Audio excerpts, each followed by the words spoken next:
سعودی حکومت نے عمرے کی ویزے آن لائن کر دی ہیں تاکہ لوگ آسانی سے عمرے پہ جا سکیں، جس کی وجہ سے ہم دیکھتے ہیں کہ لاکھوں لوگ عمرے پہ جا رہے ہیں، لیکن شاید ہم لوگ اللہ کے گھر جانے کا مقصد بھول گئے ہیں۔ جو ہاتھ دعا کے لیے اٹھا کرتے تھے وہ سیلفیز اور ویڈیوز بنانے میں لگے ہوئے ہیں۔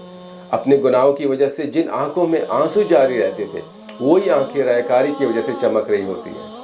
یاد رہے کہ اللہ کا گھر کوئی پکنک سپاٹ نہیں جہاں گئے اور فوٹوز اور ویڈیوز بنا کے لے آئے، بلکہ یہ تو وہ بہترین موقع ہے جو اللہ نے ہمیں ہمارے ہی گناہوں کے لیے نجات کے لیے دیا ہے۔ نبی پاک صلی اللہ علیہ وسلم نے فرمایا، جو لوگوں میں شہرت اور ناموری کے لیے کوئی نیک کام کرے اللہ تعالیٰ قیامت کے دن اس کو ذلیل و رسوا کرے گا، اور جس نے ریاکاری کی تو اللہ تعالیٰ بھی اس کو لوگوں کے سامنے ذلیل و رسوا کر کے دکھائے گا۔ ہم دیکھتے ہیں کہ لوگ جس طرح گناہ کے ساتھ جاتے ہیں اس سے بڑھ کے ریاکاری کے گناہ کے ساتھ واپس آتے ہیں۔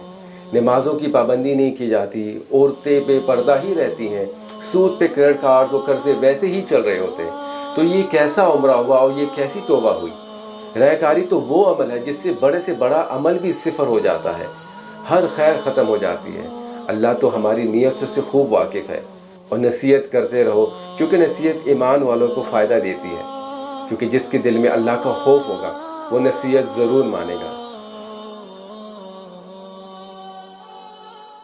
اللہ اللہ